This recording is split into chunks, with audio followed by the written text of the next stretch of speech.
नवाब साहब ये लीजिए, हम आपकी खिदमत में अलग अलग किस्म के अंडे लाए हैं, नोश फरमाइए। बेगम जहां, आप हर रोज हमें अंडे ही खिलाती रहती हैं, कभी इनके अब्बा हुजूर से भी रूबरू कराइए। नवाब साहब ये बेचारे यतीम हैं, नोश फरमाइए।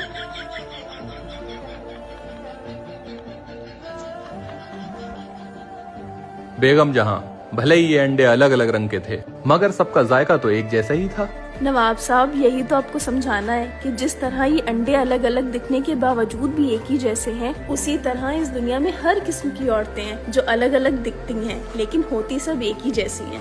बेगम जहां, हम आपकी बात को बखूबी समझ गए, मगर जब तक हमने इन सब अंडों को खा नहीं लिया, तब तक हमें भी तो नहीं पता चला कि ये सब एक ही जैसे हैं। ठीक है, हम जा रहे हैं। कहाँ जा रहे हैं नवाब साहब? दूसरे अंडे से मिल, एक खुसूसी दोस्त से मिलने।